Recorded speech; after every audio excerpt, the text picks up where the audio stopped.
करवा चौथ की पावन रात थी। आसमान में हल्की हल्की चांदनी फैल रही थी। नगर में सभी सुहागिनें अपने अपने आंगनों में चांद निकलने की प्रतीक्षा कर रही थीं। उसी नगर में एक साहूकार का घर भी था, जहां 7 बेटे और एक बेटी थी। बेटी का नाम सुहागिनी था, जिसे उसके भाई बेहद प्यार करते थे। इस करवा चौथ के दिन साहूकार की बहुएं और बेटी सभी ने व्रत रखा था। सभी बहुएं व्रत में तल्लीन थीं और चांद के निकलने का बेसब्री से इंतजार कर रही थीं। साहूकार के बेटे अपनी प्यारी बहन सुहागिनी को देख रहे थे, जो भूख से व्याकुल थी, लेकिन उसके चेहरे पर तपस्या का तेज था। वह कह रही थी, भाई, जब तक चांद नहीं निकलता मैं कुछ नहीं खाऊंगी। चांद को अर्घ्य देकर ही मैं अपना व्रत पूरा करूंगी। तब भाइयों ने सोचा, हमारी बहन भूखी है, हमें कुछ करना होगा। वे नगर के बाहर गए और पहाड़ी के ऊपर जाकर आग जला दी, जिससे आसमान में एक चमक सी उठी। वे छलनी लेकर आए और उसमें से वह आग का प्रकाश दिखाते हुए बोले, बहन, देखो, चांद निकल आया है। अब तुम अर्घ्य देकर भोजन कर सकती हो। सुहागिनी बहुत खुश हो गई। उसने अपनी भाभियों से कहा, भाभी देखो, चांद निकल आया है। अब हम भी अर्घ्य देकर भोजन कर सकते हैं। लेकिन उसकी भाभियां, जो थोड़ा समझदार थीं, बोलीं, बाईसा, ये तो तुम्हारा चांद है, हमारा चांद अभी नहीं निकला। सुहागिनी को यह समझ नहीं आया और उसने भाइयों के दिखाए चांद को सच्चा मानकर अर्घ्य दिया और भोजन करने बैठ गई। जैसे ही उसने पहला निवाला लिया, उसे छींक आ गई। दूसरा निवाला उठाया तो उसमें बाल निकल आया। और जैसे ही वह तीसरा निवाला खाने को हुई, तभी उसका ससुराल से संदेश आया कि उसका पति गंभीर रूप से बीमार है और वह तुरंत ससुराल पहुंच जाए। सुहागिनी घबरा गई और अपनी मां के पास गई।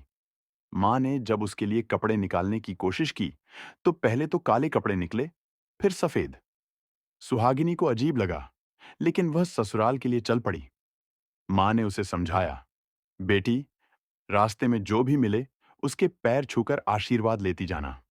बूढ़ी सुहागनों से आशीर्वाद लेना, वे तुझे शुभ आशीर्वाद देंगी। सुहागिनी ने ऐसा ही किया। हर किसी से आशीर्वाद लिया, लेकिन जब वह अपने ससुराल पहुंची, तो उसे पता चला कि उसका पति अब इस दुनिया में नहीं रहा। उसकी दुनिया जैसे बिखर गई। वह जोर जोर से रोने लगी, पर किसी ने उसकी बात नहीं मानी। जब उसे अंतिम संस्कार के लिए ले जाने लगे, तो वह जिद करने लगी कि मैं भी साथ चलूंगी। गांव के बुजुर्गों ने फैसला किया कि उसे उसके पति के साथ एक झोपड़ी में रहने दिया जाए। वह हर चौथ को व्रत करती, चौथ माता से अपने पति के जीवन की भीख मांगती। पर चौथ माता कहती, तुझसे बड़ी चौथ आएगी, वही तेरा सुहाग लौट आएगी। ऐसे कई चौथ बीत गए और हर चौथ उसे यही कहकर चली जाती। फिर आई कार्तिक की करवा चौथ। इस बार सुहागिनी ने पूरी श्रद्धा के साथ व्रत रखा। उसने अपनी छोटी ननद से सुहाग का सारा सामान मंगवाया और चांद को अर्घ्य दिया। जब चौथ माता प्रकट हुई, तो सुहागिनी ने उनके पैर पकड़ लिए और रोते हुए कहा, माता, मेरा सुहाग मुझे वापस दो। मैं आपके पैर तब तक नहीं छोड़ूंगी जब तक आप मेरे पति को जीवन दान नहीं देती।